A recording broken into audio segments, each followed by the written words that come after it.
Hello student presentation of share capital in companies balance sheet वाला जो topic था वो हमने डिस्कस कर लिया है कि किस तरह से पहले तो हमने टाइप्स देखे थे शेयर कैपिटल के कितने टाइप्स की शेयर कैपिटल होती है।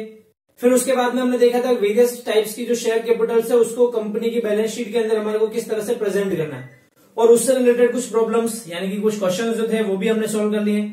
और मैंने कहा था वो टॉपिक आगे और भी हम डिस्कस करते जाएंगे जब जब क्वेश्चंस के अंदर वो सारी कंडीशंस आएंगी तब। तो स्टूडेंट वो टॉपिक हमारा ऑलमोस्ट कंप्लीट हो चुका है। चलिए अब हम अपना नेक्स्ट टॉपिक जो है which is issue of share capital वो वाला टॉपिक डिस्कस कर लेते हैं। देखिए स्टूडेंट ये जो हमारा टॉपिक है इश्यू ऑफ शेयर कैपिटल ये सबसे बड़ा टॉपिक अगर हम कहें या इस चैप्टर पूरे चैप्टर की अगर बात करें तो पूरे चैप्टर के अंदर इश्यू ऑफ शेयर कैपिटल ही है। यानी अब हमारा जो टॉपिक है उस टॉपिक के अंदर हमारे को कंपनी किस तरह से अपने शेयर्स को जनरल पब्लिक में इश्यू करती है, किस तरह से उनसे अमाउंट मंगवाती है, अमाउंट को रिसीव करती है, उसको शेयर कैपिटल अकाउंट के अंदर ट्रांसफर करती है। अगर कोई शेयर होल्डर जो है वो अमाउंट टाइमली पे नहीं करता है तो उसके अगेंस्ट में क्या एक्शंस लिए जाते हैं। तो ये सारी चीजें हमारे को अब डिस्कस करनी है और इसी के साथ साथ इस टॉपिक के अंदर अपने को सारी जनरल एंट्रीज जो है वो जनरल एंट्रीज पास करनी है। यानी मेरे कहने का मतलब अभी जो इतनी सारी चीजें मैंने बोली कि कंपनी शेयर इशू करती है फिर उनसे अमाउंट रिसीव करती है, अगर कोई शेयर होल्डर्स टाइमली पेमेंट नहीं करता तो उसके अगेंस्ट में क्या एक्शंस होते हैं, क्या मेजर्स जो है वो यूज किए जाएंगे।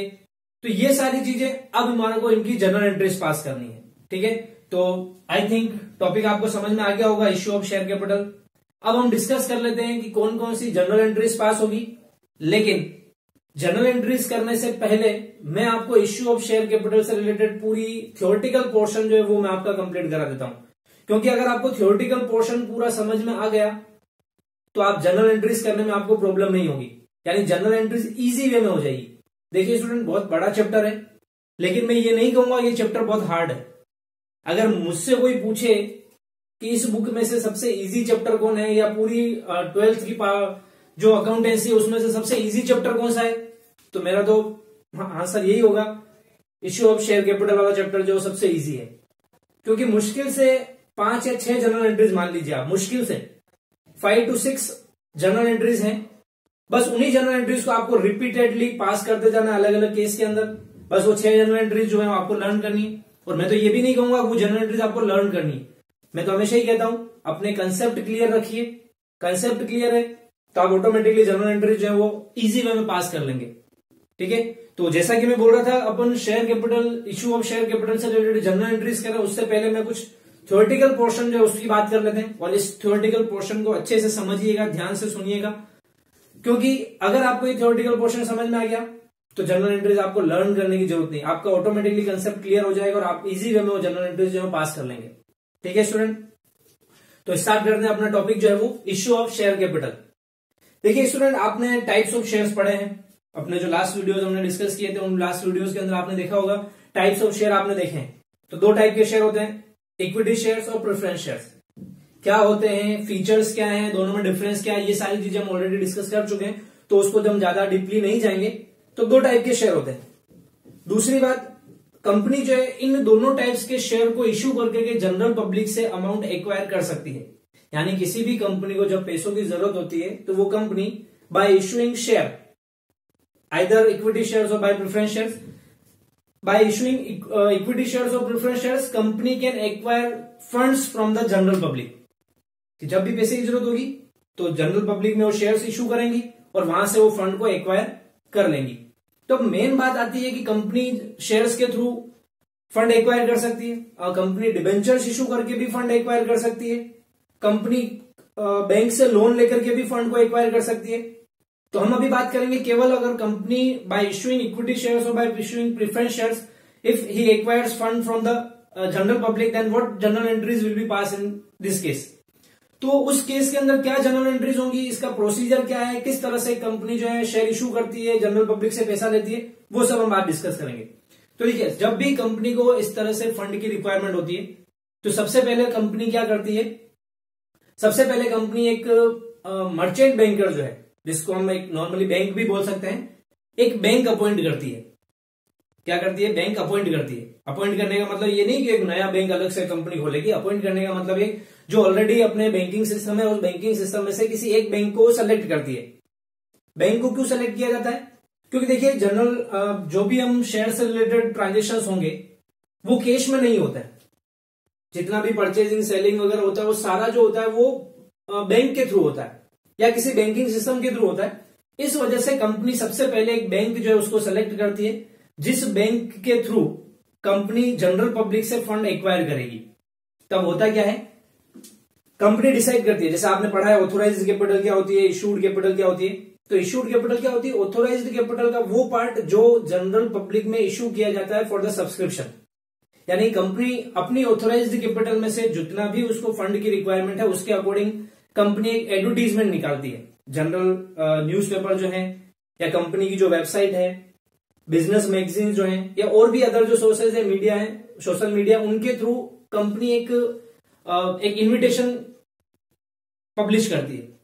उस इन्विटेशन के थ्रू कंपनी जो है जनरल पब्लिक को इनवाइट करती है कि आप आइए और हम इतने शेयर कंपनी के जो है वो हम इशू करने वाले हैं इस रेट पर। तो आप जो भी इंटरेस्टेड पर्सन है वो कंपनी के शेयर्स परचेज कर सकते हैं। तो ये जो इन्विटेशन होता है, इस इन्विटेशन को एक नाम दिया गया है प्रोस्पेक्टस। क्या नाम दिया गया है, प्रोस्पेक्टस। यानी कंपनी सबसे पहले एक प्रोस्पेक्टस रेडी करती है। इस प्रोस्पेक्टस के अंदर कंपनी से रिलेटेड सारी डिटेल होगी कि कंपनी क्या है, कब एस्टेब्लिश हुई थी, रजिस्टर्ड ऑफिस कहाँ है, उसकी ऑथोराइज्ड कैपिटल कितनी है, बोर्ड ऑफ डायरेक्टर्स कौन कौन से हैं, मैनेजमेंट टीम के अंदर कौन कौन लोग हैं, क्या नाम है उनके, एड्रेस, उनका एक्सपीरियंस वगैरह, ये सारी चीजें होंगी। इसके साथ साथ कंपनी के 5 इयर्स के फाइनेंशियल रिकॉर्ड्स जो है वो भी उसके अंदर होंगे। कंपनी के ऑब्जेक्टिव्स क्या है वो भी होंगे। तो मेरे कहने का मतलब प्रोस्पेक्टस के अंदर कंपनी से रिलेटेड सारी इंफॉर्मेशन होगी, जिसको पढ़ करके जो इन्वेस्टर्स है यानी मार्केट के अंदर जो जनरल पब्लिक है वो डिसाइड करती है कि हमें इस कंपनी के शेयर्स में इन्वेस्टमेंट करना चाहिए या नहीं करना चाहिए। तो क्या करती है कंपनी, सबसे पहले एक प्रोस्पेक्टस रेडी करती है, फिर उसके बाद में एक बैंक अपॉइंट करती है यानी बैंक सेलेक्ट करती है, फिर जनरल मार्केट के अंदर या जनरल न्यूज़पेपर्स के थ्रू, बिजनेस मैगजीन्स के थ्रू या कंपनी की वेबसाइट के थ्रू एक कंपनी जनरल पब्लिक को इनवाइट करती है शेयर्स परचेज करने के लिए। ठीक है, अब फिर आगे का प्रोसेस क्या है। सपोज कीजिए हम एग्जांपल ले लेते हैं कि कंपनी जो है वो 1 लाख इक्विटी शेयर्स इशू करने जा रही है। कितने, 1 लाख इक्विटी शेयर जो है वो कंपनी इशू करने जा रही है और एक शेयर की प्राइस जो 100 रुपीज है। कितनी है एक शेयर की प्राइस, 100 रुपीज। तो आप देखिए 1 लाख शेयर्स हैं, 100 रुपीज का एक शेयर है, तो टोटल कितना फंड कंपनी एक्वायर कर लेगी, around 1 crore rupees. Total 1 crore rupees जो है वो कंपनी एक्वायर कर लेगी बाय इशूइंग शेयर्स। तो अब इसके लिए जैसा कि मैंने कहा सबसे पहले कंपनी प्रोस्पेक्टस तैयार करेगी। उस प्रोस्पेक्टस के अंदर ये सारी डिटेल होगी कि कंपनी कितने शेयर इशू करने जा रही है, क्या उसकी रेट होगी। तो ये 100 रुपीज जो है ये कहलाती है फेस वैल्यू। क्या कहलाती है, फेस वैल्यू। देखिए स्टूडेंट, इस पूरे वीडियो के अंदर कहीं पर भी हम जनरल एंट्रीज की बात नहीं करेंगे। अभी हम केवल प्रोसीजर क्या है शेयर इशू करने का उससे रिलेटेड बात करेंगे।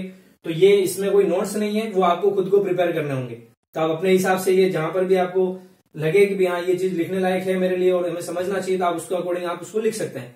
तो जैसा कि मैंने कहा ये 100 रुपीज जो ये उसकी फेस वैल्यू होगी शेयर की, और ये 1 लाख शेयर इशू करके कंपनी जनरल पब्लिक से 1 करोड़ रुपए जो है वो एक्वायर कर सकती है। ठीक है, फिर कंपनी ने प्रोस्पेक्टस तैयार किया, बैंक अपॉइंट किया, देन उसके बाद में एडवर्टीजमेंट दे दिया।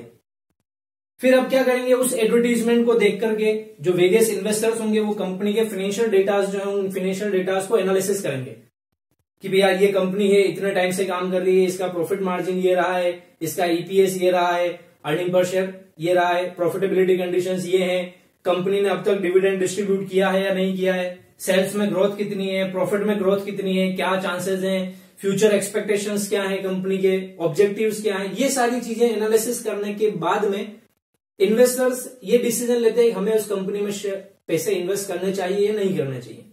ठीक है, अब प्रोस्पेक्टस जो होगा उस प्रोस्पेक्टस के अंदर कंपनी एक डेट देती है पर्टिकुलर। जैसे सपोज कीजिए अभी चल रहा है अपना नवंबर, तो हम मान लेते हैं 20 नवंबर से लेकर के कंपनी ने डेट दी है 25 नवंबर। इस डेट के अंदर आप लोग जो है यानी कंपनी के एडवर्टीजमेंट में लिखा है कि डेट जो इश्यूज की जो ओपनिंग डेट है वो है 20 नवंबर। यानी कंपनी के जो शेयर्स कंपनी इशू करने जा रही है उसके लिए आप एप्लीकेशन फॉर्म जो है 20 नवंबर से भर सकते हैं। 25 नवंबर लास्ट डेट है, यानी जिन लोगों को कंपनी के शेयर परचेस करने हैं वे एप्लीकेशन फॉर्म भर सकते हैं from 20 November to 25 November. Year जो भी है अपना अभी जैसे 2020 तो 2020 जो है उस डेट के बीच में वो फॉर्म भर सकते हैं। फॉर्म कहां मिलेंगे? तो जो कंपनी ने बैंक सेलेक्ट किया था, बैंक अपॉइंट किया था मर्चेंट बैंक, वहां पर आपको एप्लीकेशन फॉर्म्स मिलेंगे। देखिए स्टूडेंट, अभी मैं जो आपको ये पूरा प्रोसीजर बता रहा हूं, ये प्रोसीजर पहले किसी टाइम पर हुआ करता था जब फिजिकल शेयर्स होते थे तब, लेकिन आजकल क्या है कि इलेक्ट्रॉनिक फॉर्म्स के अंदर हो गए सारे शेयर्स। डीमेट अकाउंट के थ्रू ऑटोमेटिकली घर बैठे ही लोग ट्रेडिंग कर सकते हैं। तो ये सिस्टम अभी फॉलो नहीं होता है, लेकिन जैसा कि अभी अपने को जनरल एंट्रीज पास करनी है तो उसके लिए हमें इस प्रोसीजर को ही फॉलो करना पड़ेगा जो पहले चलता था। तो जैसे बैंक अपॉइंट कर लिया, बैंक के थ्रू एप्लीकेशन फॉर्म वहां बैंक से मिलेंगे उन लोगों को, या फिर कंपनी की वेबसाइट पर अगर अवेलेबल है तो वहां से प्रिंट आउट निकलवा करके उसको फॉर्म भरेंगे और वो फॉर्म विथ एप्लीकेशन अमाउंट, जैसा कि अब आपको ये भी बताया मैंने अपने लास्ट वीडियो में बोला था, कंपनी जो ये 100 रुपीज का शेयर है, ये 100 रुपीज पूरे एक साथ नहीं मंगवाती है। जनरली ऐसा होता है, दो केस होते हैं वैसे, ऐसा नहीं कह रहा हूं मैं कि हमेशा वो इंस्टॉलमेंट में ही मंगवाती है। कंपनी चाहे तो सारे के सारे पैसे एक साथ भी मंगवा सकती है और कंपनी चाहे तो ये पैसा जो है वो इंस्टॉलमेंट में भी मंगवा सकती है। तो फर्स्ट केस में तो हम मान लेते हैं कि कंपनी पूरे पैसे एक साथ मंगवा रही है, और दूसरा केस हम ले लेते हैं कि कंपनी सारा पैसा अमाउंट एक साथ नहीं मंगवा करके उसको इंस्टॉलमेंट में मंगवा। तो इंस्टॉलमेंट में कैसे आएगा? तो जैसे देखिए एप्लीकेशन फॉर्म जो भरेंगे पर्सन, उस एप्लीकेशन के साथ में कुछ पैसे मंगवाए जाएंगे। फिर जब कंपनी शेयर इशू करेगी, यानी शेयर सर्टिफिकेट इशू करेगी, तो उसको बोला जाता है अलॉटमेंट ऑफ शेयर्स। तो कुछ पैसे अलॉटमेंट के टाइम पर मंगवाएंगे और बाकी के जो पैसे होंगे वो वेरियस कॉल्स के थ्रू मंगवाएंगे। कॉल्स मतलब आगे जो पैसे मंगवाए जाते हैं उनको बोला जाता है कॉल मनी। क्या कहते हैं? Call money. तो जैसे हम मान लेते हैं फर्स्ट कॉल है एक और एक फाइनल कॉल है, ज्यादा कॉल नहीं लेते हम लोग, हम मान लेते हैं 2 कॉल के अंदर पैसे मंगवा लेगी कंपनी सारे जो है वो। तो मैं मान लेता हूं 20 रुपीज जो है कंपनी ने मंगवाए हैं एप्लीकेशन के साथ में, 30 रुपीज मंगवाए उसने अलॉटमेंट के साथ में, 20 रुपीज फर्स्ट कॉल के साथ में और 30 रुपीज फाइनल कॉल के साथ में रुपए मंगवाए हैं। तो कंपनी ने जो 100 रुपीज टोटल शेयर की वैल्यू थी वो किस तरह से मंगवाई है? एप्लीकेशन के साथ में 20 रुपीज, अलॉटमेंट के साथ में 30, फर्स्ट कॉल पर 20 और फाइनल कॉल पर 30। तो इस तरह से टोटल 100 रुपीज कंपनी ने मंगवा ली है, मंगवाएगी, मतलब मंगवा ली है क्या, कंपनी मंगवाएगी। तो अब देखिए जैसा ये डेट दे रखी है अपने को, इशू डेट जो है वो 20 नवंबर से 25 नवंबर तक, यानी जिन लोगों को एप्लीकेशन फॉर्म भरने हैं, यानी कंपनी के शेयर एक्वायर करने हैं, तो वो उस पर्टिकुलर बैंक में जाकर के वहां से फॉर्म फिल करेंगे और एप्लीकेशन का जो अमाउंट होगा वो एप्लीकेशन का अमाउंट उनको डिपॉजिट करवाना है उसी बैंक के अंदर। ठीक है, तो जितने भी शेयर के लिए फॉर्म भरेंगे इनटू एप्लीकेशन के रुपीज कर लीजिए 20 रुपीज, उतने रुपए उनको बैंक के अंदर डिपॉजिट कराना है विथ फॉर्म। क्लियर? तो जैसे सपोज कीजिए मैंने 1000 शेयर्स के लिए अप्लाई किया कंपनी के, तो मैं 1000 इंटू 20 रुपीज जो है एप्लीकेशन मनी वो मैं बैंक में डिपॉजिट करवा दूंगा और वहां से जो भी मेरी रिसिप्ट होगी वो मुझे रिसिप्ट मिल जाएगी विथ फॉर्म में भर करके वहां सबमिट करवाऊंगा, मेरे नेम एड्रेस वगैरह सब कुछ सारी डिटेल जो है मैं उसमें भर करके जमा करा दूंगा। अब क्या होगा, जैसे ही 25 नवंबर निकल जाएगी, डेट कंप्लीट हो चुकी है, तो यानी आपका इशू जो है वो क्लोज हो जाएगा। अब कोई भी पर्सन जो है फॉर्म नहीं भर सकता। अब कंपनी क्या करेगी, वहां से सारे एप्लीकेशन फॉर्म जो थे वो एप्लीकेशन फॉर्म जो है अपने ऑफिस पर मंगवाएगी, यानी कंपनी का जो हेड ऑफिस होगा वहां पर वो सारे एप्लीकेशन फॉर्म मंगवाए जाएंगे। फिर उन फॉर्म्स को स्क्रूटनाइज किया जाएगा। स्क्रूटनाइज का मतलब होता है छटनी करना, यानी उन फॉर्म में से छटनी किया जाएगा कौन से फॉर्म कंप्लीट भरे हुए हैं, कौन से कंप्लीट नहीं भरे हुए हैं, जो इन्फॉर्मेशन उसमें डिटेल मांगी गई थी वो दी है या नहीं दी है लोगों ने, तो उसके बाद उसको स्क्रूटनाइज किया जाता है। तो इसके लिए कुछ स्क्रूटनाइजर्स जो है वो अपॉइंट किए जाएंगे कंपनी के थ्रू। वो स्क्रूटनाइजर्स का काम होता है कि वो सारे फॉर्म्स को स्क्रूटनाइज करते हैं और उसमें से जो कंप्लीट फॉर्म्स है उनको अलग कर लेते हैं। ठीक है, अब हम आते हैं इस केस पर कि कंपनी ने शेयर इशू मतलब एप्लीकेशन इन्वाइट किए थे 1 लाख इक्विटी शेयर्स के लिए। अब कुछ भी हो सकता है कि 1 लाख से ज्यादा के लिए एप्लीकेशन फॉर्म आ जाए, या ये भी हो सकता है कि 1 लाख के लिए ही फॉर्म आए, या ये भी हो सकता है कि 1 लाख से कम के लिए फॉर्म आए। ठीक है, 3 केस हुए। अगर 1 लाख शेयर्स के लिए इन्वाइट किया है फर्स्ट केस हम मान लेते हैं कि 1 लाख शेयर्स के लिए ही एप्लीकेशंस रिसीव हुई है, ठीक है। दूसरा हम केस ले लेते हैं कि 1 लाख के लिए नहीं बल्कि 90,000 एप्लीकेशंस रिसीव हुई है, जो कि 1 लाख से कम है। और थर्ड केस हम ले लेते हैं, जैसे सपोज 1,20,000 शेयर्स के लिए एप्लीकेशन रिसीव हुई है। तो ये तीनों केस हो सकते हैं। अब इन तीनों केस के अंदर जो अलॉटमेंट होगा शेयर्स का, कि किन शेयर होल्डर्स को शेयर अलॉट किए जाएंगे, किन को नहीं किए जाएंगे, अब उसमें थोड़ी गड़बड़ हो सकती है। गड़बड़ क्या मतलब, ये कह सकते हैं कि अब उसके लिए एक प्रोसीजर होगा कि उस प्रोसीजर के थ्रू उन लोगों को शेयर्स जो है वो अलॉट किए जाएंगे। तो अब हम तीनों कंडीशंस को एक एक करके डिस्कस कर लेते हैं। फर्स्ट केस, 1 लाख एप्लीकेशंस अगर रिसीव हुई हैं तो कोई प्रॉब्लम वाली बात नहीं है। आपने शेयर्स भी कितने के लिए इन्वाइट किए हैं, 1 लाख शेयर्स के लिए लोगों को इन्वाइट किया है, और आपको एप्लीकेशन भी 1 लाख रिसीव हुई है। तो सारे के सारे जितने भी शेयर होल्डर्स हैं उन सभी को शेयर्स अलॉट कर दिए जाएंगे, ठीक है। दूसरा केस है जहां पर आपको केवल 90,000 एप्लीकेशंस ही रिसीव हुई है। आपने इन्वाइट कितने के शेयर्स के लिए किया था, 1 लाख शेयर्स के लिए, लेकिन एप्लीकेशन ओनली 90,000 शेयर्स के लिए ही आई है। तब ऐसा क्यों होता है? बहुत सारे रीजन है इसके पीछे। हो सकता है कि कंपनी लोगों को पसंद नहीं आई, या कंपनी की जो प्रीवियस कंडीशन, फाइनेंशियल कंडीशन थी वो अच्छी नहीं थी, या उसके जो फ्यूचर एस्पेक्ट्स थे वो लोगों को, इन्वेस्टर्स को पसंद नहीं आए, तो लोगों ने कम फॉर्म भरे, उस कंपनी के शेयर्स एक्वायर नहीं करना चाहते लोग, तो केवल 90,000 एप्लीकेशन ही रिसीव हुई है। तो अब कंपनी मैक्सिमम कितने शेयर्स अलॉट कर सकती है? ऑब्वियस सी बात है, जितना एप्लीकेशन रिसीव हुई उतना ही। तो अब कंपनी ने भले ही 1 लाख शेयर्स के लिए लोगों को इन्वाइट किया, इन्वेस्टर्स को इन्वाइट किया, लेकिन एप्लीकेशन फॉर्म केवल 90,000 शेयर्स के लिए ही रिसीव हुई है, तो इस केस में कंपनी केवल 90,000 शेयर्स ही इशू कर सकती है। तो बाकी के जो 10,000 बच गए वो वापस कंपनी के ऑथोराइज कैपिटल में ऐड हो जाएंगे। वो शेयर्स अभी कंपनी इशू नहीं कर सकती। वो जब बाद में, जब एप्लीकेशन अगली बार जब शेयर इशू करेगी तो उस समय उनको ऐड करके और इशू कर दिए जाएंगे। तो फिलहाल अभी कंपनी 90,000 शेयर्स ही इशू कर सकती है। तो अब ये जो कंडीशन है जहां पर जितनी एप्लीकेशंस इनवाइट की हैं, मतलब उससे कम के लिए एप्लीकेशंस फॉर्म रिसीव होती हैं, तो इसे कहा जाता है अंडर सब्सक्रिप्शन। क्या कहते हैं इसको?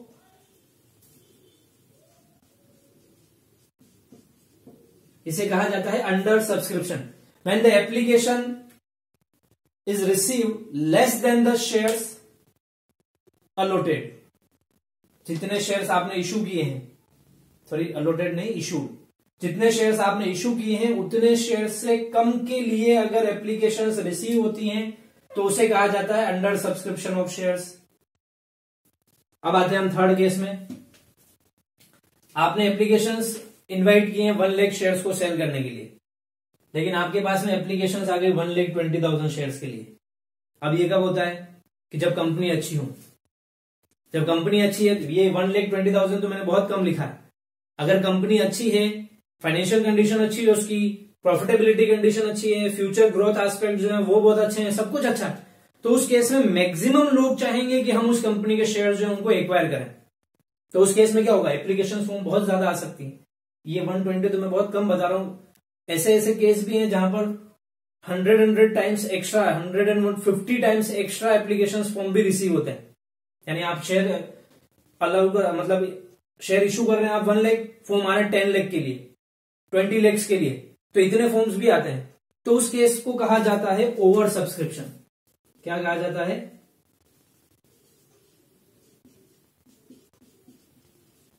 क्या कहा जाता है इसको? Over subscription. जब एप्लीकेशंस आपको जितने शेयर इशू कर रहे हैं उससे ज्यादा के लिए रिसीव हो जाती है, तो इसे कंडीशन को कहा जाता है ओवर सब्सक्रिप्शन। देखिए, इस केस में कंपनी को कोई प्रॉब्लम नहीं, पूरे के पूरे शेयर इशू हो जाएंगे। इस केस में भी कंपनी को कोई प्रॉब्लम नहीं है, जितनी एप्लीकेशंस आई सारों को दे देंगे शेयर। प्रॉब्लम आती है कंपनी को इस केस में कि जब जितने शेयर कंपनी इशू कर रही है उससे ज्यादा के लिए एप्लीकेशंस फॉर्म रिसीव हो जाते हैं, तो फिर कंपनी के लिए प्रॉब्लम वाली बात हो जाती है। प्रॉब्लम क्यों? क्योंकि अब कंपनी किसको शेयर अलॉट करे, किसको ना करे, ये थोड़ा इशू वाला केस है। तो जैसा कि अभी मैं अपने लास्ट टॉपिक में बात कर रहा था कि कंपनी जो है वो बैंक से सारे फॉर्म्स कलेक्ट करके अपने ऑफिस पर मंगवाती है और उनको स्क्रूटनाइज करती है। तो वो स्क्रूटनाइजर्स जो होते हैं वो जो इनकम्प्लीट फॉर्म्स है उनको अलग कर लेते हैं, जो कंप्लीट फॉर्म्स हैं उन्हीं को शेयर इशू किए जाएंगे। तो वो जो होता है वो ओवर सब्सक्रिप्शन के केस में ज्यादा काम का है, क्योंकि यहां पर फॉर्म्स इतने आ जाते हैं, एक्स्ट्रा आ जाते हैं, तो हम सबको शेयर इशू नहीं कर सकते, क्योंकि कंपनी ने तो अभी डिसाइड किया केवल 1 लाख शेयर से इशू करेगी, लेकिन फॉर्म तो 1,20,000 के लिए आ गए, तो 20,000 शेयर्स जो एप्लीकेशन है उनको तो रिजेक्ट करना पड़ेगा। तो वो कंपनी की इच्छा पर डिपेंड करता है कि वो किसको रिजेक्ट करे, किसको एक्सेप्ट करे। तो जैसे हमने कहा वो स्क्रूटनाइज करेंगे उसको, तो उसमें से जो इनकम्प्लीट फॉर्म होंगे उनको रिजेक्ट कर देंगे कि भाई इनके फॉर्म्स कंप्लीट नहीं, इनको रिजेक्ट करो, जिनके फॉर्म्स कंप्लीट होंगे उनको देंगे। लेकिन जैसा कि अभी मैं बोल रहा था कि जैसे हमारे पास शेयर तो 1 लाख है, लेकिन फॉर्म्स आ गए हमारे पास में 10 लाख के लिए, तो प्रॉब्लम और भी ज्यादा बढ़ जाती है, क्योंकि ऐसा तो नहीं होगा कि भाई 9 लाख शेयर फॉर्म जो है वो रिजेक्ट हो जाए। तो कंपनी उस केस में क्या करती है, सारे शेयर होल्डर्स को खुश रखने के लिए, या मैक्सिमम शेयर होल्डर्स नहीं कह सकते हम, अभी इन्वेस्टर्स कह सकते हैं, तो मैक्सिमम इन्वेस्टर्स को खुश रखने के लिए कंपनी क्या कर सकती है, उनको प्रोपोर्शनेट अलॉटमेंट भी कर सकती है। जैसे प्रोपोर्शनेट अलॉटमेंट का मतलब ये होता है कि अगर किसी पर्सन ने 1000 शेयर्स के लिए फॉर्म भरा, तो उसको पूरे 1000 शेयर ना देकर के उसको बोल दिया कि आपको 200 शेयर्स ही दे रहे हैं हम। किसी ने 1 लाख शेयर्स के लिए फॉर्म भरा था, तो 1 लाख वाले को बोलेंगे नहीं भैया हम इतने नहीं दे सकते, क्योंकि हमारे पास में ओवर सब्सक्रिप्शन हो गया है, तो हम आपको 1 लाख की जगह पर आपको 5000 शेयर्स हम अलॉट कर देते हैं। तो कंपनी इस तरह से प्रोपोर्शनेट अलॉटमेंट भी कर सकती है, यानी पूरे जितने के लिए एप्लीकेशन फॉर्म भरे हैं उतने के उतने शेयर्स ना देकर के उनको उसमें से कुछ कम शेयर्स भी दे सकती हैं। कुछ को रिजेक्ट भी कर सकती हैं बिल्कुल, कि नहीं हम आपको बिल्कुल भी शेयर नहीं दे सकते, सॉरी, क्योंकि हमारे पास में एप्लीकेशंस इतनी ज्यादा आ चुकी हैं तो आपका नंबर लेट है। या फिर जिन लोगों ने लेट फॉर्म भरे हैं उनको रिजेक्ट कर देंगे, जिन्होंने पहले फॉर्म भरे थे उनको एक्सेप्ट कर लेंगे, ये भी हो सकता है। तो ये जो सारा सिस्टम है जिसके अंदर कंपनी कुछ लोगों को अलॉट करेगी, कुछ को रिजेक्ट कर देगी, इसे कहा जाता है प्रो रेटा अलॉटमेंट। क्या कहा जाता है इसको, ध्यान रखिएगा, इसको बहुत इंपॉर्टेंट टॉपिक है, आपका मैक्सिमम क्वेश्चन बोर्ड एग्जाम के अंदर इस प्रो रेटा अलॉटमेंट पर आते हैं। तो जब ओवर सब्सक्रिप्शन, ये भी ध्यान रखिएगा, प्रो रेटा अलॉटमेंट जो होता है वो ओवर सब्सक्रिप्शन के केस में होता है, कि जब ओवर सब्सक्रिप्शन हो जाता है यानी एप्लीकेशन फॉर्म ज्यादा आ जाती है, जितने शेयर आप इशू कर रहे हो उससे, तो कंपनी उस केस में प्रो रेटा अलॉटमेंट करती है। और प्रो रेटा अलॉटमेंट में मतलब मैंने बता दिया आपको, कुछ को रिजेक्ट कर देगी, बिल्कुल शेयर नहीं देगी, कुछ को थोड़े कम दे देगी, और कुछ को हो सकता है पूरे के पूरे शेयर दें। जो रेगुलर इन्वेस्टर्स हैं उनको हो सकता है पूरे के पूरे शेयर मिल जाए, तो ऐसा हो सकता है। तो इस सारे सिस्टम को कहा जाता है प्रो रेटा अलॉटमेंट। क्लियर, ये सारा सिस्टम आया समझ में। अभी हमने यहां पर एक बात की थी, सेकंड वाला केस जो था 90,000 एप्लीकेशंस रिसीव हुई हैं। एक चीज और ध्यान रखिए, बहुत इंपॉर्टेंट चीज है इससे रिलेटेड, कंपनी शेयर इशू करने जा रही है 1 लाख, एप्लीकेशन फॉर्म रिसीव हो रहे हैं 90,000 के लिए। अगर हम बात करें ये 90,000 1 लाख का कितना परसेंट है, तो हम देख सकते हैं 90% है, ये करीब है 90%, यानी जितने शेयर आप इशू कर रहे हो इसमें से इतने के लिए एप्लीकेशन फॉर्म आ रहा है, ये करीब 90% है, इसका पूरा एग्जैक्ट 90%। कंपनी एक्ट 2013 के अंदर एक ऐसा रूल बना हुआ है कि कोई भी कंपनी जो शेयर इशू करने जा रही है, जब तक 90% के लिए एप्लीकेशन फॉर्म रिसीव नहीं हो जाते, यानी कंपनी जितने शेयर इशू करने जा रही है उसके 90% के बराबर जब तक शेयर सब्सक्राइब नहीं हो जाते, कोई भी कंपनी जो है वो शेयर इशू नहीं कर सकती।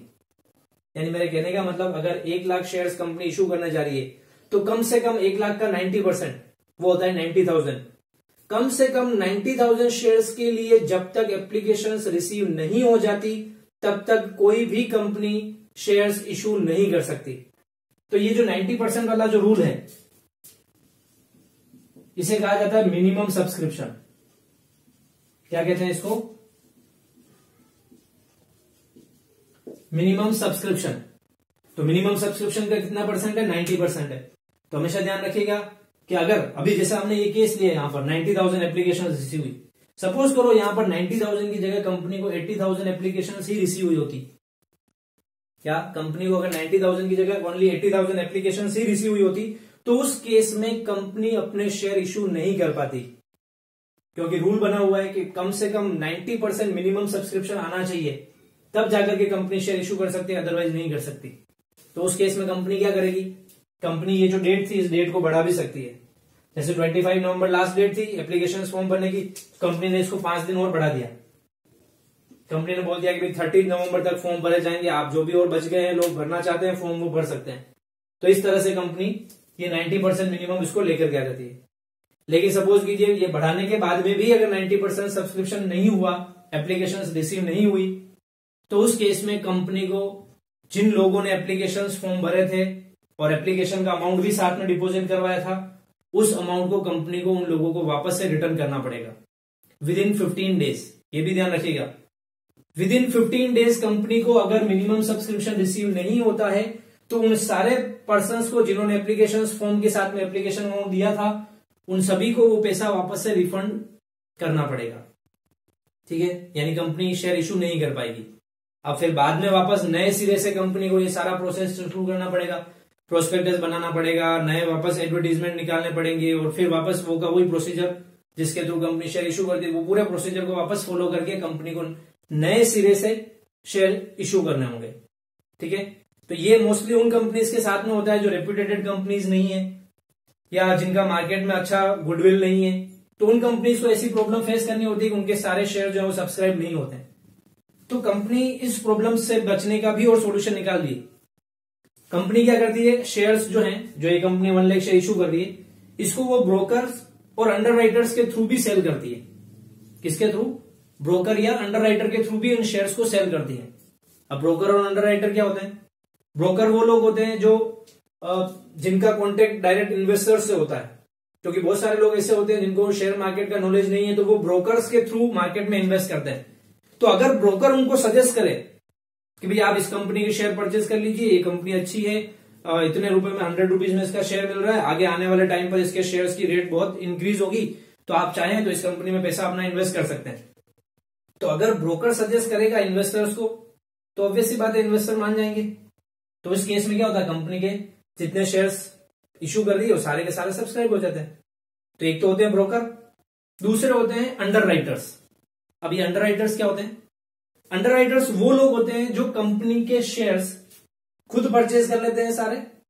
हम ये खुद परचेज नहीं करते, वो सारे कंपनी के शेयर सेल करवाते हैं। जैसे ब्रोकर सजेस्ट करता है, वैसे अंडरराइटर्स भी अपने जो कॉन्टेक्ट में इन्वेस्टर्स हैं, उन इन्वेस्टर्स को सजेस्ट करके उनके शेयर्स को सेल करते हैं। और अगर शेयर सेल नहीं होते हैं, सपोज कीजिए 1 लाख शेयर जो है कंपनी ने अंडरराइटर्स को बोल दिया भाई आपको सेल करवाने हैं सारे शेयर्स। अब सपोज कीजिए 1 लाख शेयर सेल नहीं हुए, तो रिमेनिंग बचे हुए जितने भी जो शेयर सेल नहीं हुए वो सारे शेयर्स अंडरराइटर खुद रख लेते हैं। क्या करते हैं? ब्रोकर्स में ऐसा नहीं होता। देखिए, ब्रोकर केवल सजेस्ट करता है, ब्रोकर केवल सेल करवाने का काम करता है, वो बचे हुए शेयर्स ब्रोकर नहीं लेते हैं। लेकिन अंडरराइटर्स के केस में ऐसा होता है, अंडरराइटर शेयर्स जो है उनको सेल करवाते हैं, और अगर नहीं होते हैं सेल तो बचे हुए जितने भी शेयर्स होंगे वो अंडरराइटर खुद रख लेते हैं, और जो भी उनका अमाउंट है वो कंपनी को पे कर देते हैं। तो ब्रोकर को भी ब्रोकरेज मिलती है, अंडरराइटर को उनका कमीशन मिलता है, तो वो कमीशन बेस्ड होते हैं दोनों। तो इसके थ्रू कंपनी जो है, इन दोनों ऑप्शंस के थ्रू कंपनी जब नहीं बिक रहे होते हैं शेयर, तो इस तरह से बेच करके अपना मिनिमम सब्सक्रिप्शन का जो क्राइटेरिया है उसको फुलफिल कर लेती है। ठीक है स्टूडेंट, तो ये थे तीनों case. Under subscription, over subscription में कैसे कैसे शेयर अलॉट होंगे, ये हो गया। अब हम आते हैं, जैसे अब कंपनी ने सब स्क्रूटनाइज कर लिया, प्रो रेटा अलॉटमेंट के थ्रू 1 लाख शेयर जो है जनरल पब्लिक में इशू करने के लिए रेडी हो गई है। अब क्या होता है, सेकेंड स्टेप आता है हमारा अलॉटमेंट, यानी एक डेट फिक्स की जाएगी और उस डेट पर कंपनी शेयर सर्टिफिकेट जो है वो शेयर सर्टिफिकेट उन लोगों को इशू करेगी, उन इन्वेस्टर्स को इशू करेगी जिन्होंने कंपनी के लिए एप्लीकेशन फॉर्म भरे थे शेयर परचेज करने के लिए उनको। तो उस समय कंपनी कुछ पैसे और मंगवाती है, तो उसको बोला जाता है अलॉटमेंट मनी। क्या? जब कंपनी शेयर सर्टिफिकेट इशू करेगी, तो जब कंपनी शेयर सर्टिफिकेट इशू करेगी तो उस समय जो अमाउंट मंगवाया जाता है उसको कहा जाता है अलॉटमेंट मनी। तो जैसे अभी हमने अपने इस एग्जाम्पल में लिया है, 30 रुपीज कंपनी ने मंगवाए हैं, कंपनी 30 रुपीज मंगवाएगी, तो वो वही उसी बैंक के थ्रू डिपॉजिट होंगे। यानी जिन इन्वेस्टर्स को अब शेयर अलॉट हो रहे हैं उनके पास पहले तो एक मैसेज जाएगा कि कॉन्ग्रेचुलेशन आप सभी को, कि आपको इस कंपनी के लिए आपने अप्लाई किया था इस डेट को, इतने रुपए आपने डिपॉजिट करा है, कंपनी ने आपकी एप्लीकेशन एक्सेप्ट कर ली है और कंपनी आपको इतने शेयर जो है वो इशू कर रही है। तो इसकी डेट जो है फला फला ये डेट है, इस डेट को आपको शेयर सर्टिफिकेट इशू हो जाएंगे, और उस दिन आपको शेयर सर्टिफिकेट इशू होने के साथ में आपको अलॉटमेंट के साथ 30 रुपीज आपको और डिपॉजिट करवाना है। तो आप ये उसी बैंक में जाकर के वहां डिपॉजिट करवा सकते हैं जितने आपको शेयर अलॉट हो रहे हैं उसके अकॉर्डिंग। तो ये सारा मैसेज कंपनी को, उन इन्वेस्टर्स को मिल जाता है। अब वो इन्वेस्टर्स जो है जिस दिन शेयर इशू होने होंगे उस दिन वो 30 रुपीज अलॉटमेंट के और डिपॉजिट करवा देंगे उसी बैंक में। तो वो डायरेक्ट कंपनी के अकाउंट्स में डिपॉजिट हो जाएंगे। क्लियर? शेयर सर्टिफिकेट इशू हो गए। अब वो शेयर सर्टिफिकेट वो संभाल के रखो, जो भी करना है उनको उसको वो शेयर होल्डर्स देखेंगे। फिर इसके बाद में जब जब कंपनी को पैसे की जरूरत होगी तो बाकी जो बचे हुए पैसे हैं यानी 20 और 30 50 रुपीज और बच रहे हैं अभी तक 100 रुपीज के शेयर में से, तो वो कंपनी को जब जब पैसे की रिक्वायरमेंट होगी तब तब कंपनी फर्स्ट कॉल और फाइनल कॉल के थ्रू मंगवा लेगी। तो पहले कंपनी पैसे मंगवाएगी, देन उसके बाद में एक पर्टिकुलर टाइम देगी, इतने टाइम पीरियड में आपको ये कॉल का अमाउंट जो डिपॉजिट कराना है।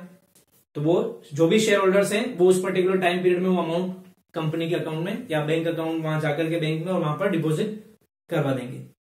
तो देखा स्टूडेंट किस तरह से कंपनी शेयर्स का पैसा जो है जनरल पब्लिक से एक्वायर करती है।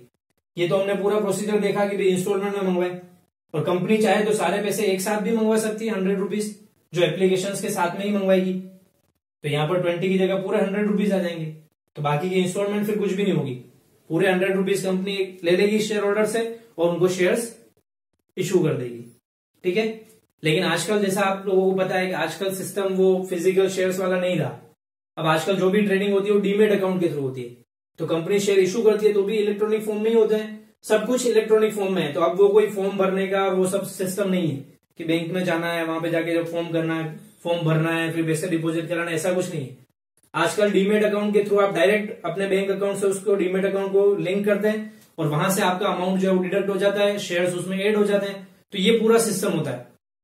तो जिसको हम जब भी हम टाइम मिलेगा एक्स्ट्रा तो उसमें देखेंगे ये सिस्टम कैसे क्या वर्क करता है, और मैं आपको प्रैक्टिकल करके भी बताऊंगा किस तरह से शेयर्स को परचेज किया जाता है, किस तरह से आप प्राइस बिड कर सकते हैं, सेल कर सकते हैं, प्रॉफिट कितना हो रहा है, लॉस कितना हो रहा है वो हम एक्वायर देख सकते हैं। इसके साथ साथ शेयर्स की प्राइसेस अप डाउन कैसे हो रही है, क्या है, वो सब चीजें हैं प्रैक्टिकल, वो हम बाद में भी देखेंगे। लेकिन फिलहाल अभी ये थ्योरेटिकल पोर्शन अपना कंप्लीट हो चुका है। ठीक है स्टूडेंट, फिर जैसा मैंने एक चीज और रहेगी, छोटी सी एक चीज और बच रही है अपनी। जैसा कि हमने देखा कि कंपनी इस तरह से पेमेंट मंगवाती है इंस्टॉलमेंट में। अब अगर सपोज कीजिए कोई इन्वेस्टर जो है जिसने एप्लीकेशन अलॉटमेंट मनी दे दी, लेकिन वो आगे की फर्स्ट कॉल का अमाउंट नहीं दे पा रहा है। जब कंपनी ने फर्स्ट कॉल का अमाउंट मंगवाया तब वो जो इन्वेस्टर है या जो शेयर होल्डर्स है वो फर्स्ट कॉल का अमाउंट नहीं दे पा रहा है। तो कंपनी पर्टिकुलर टाइम देती है कि इतने टाइम पीरियड में आपको वो अमाउंट डिपॉजिट करवाना है।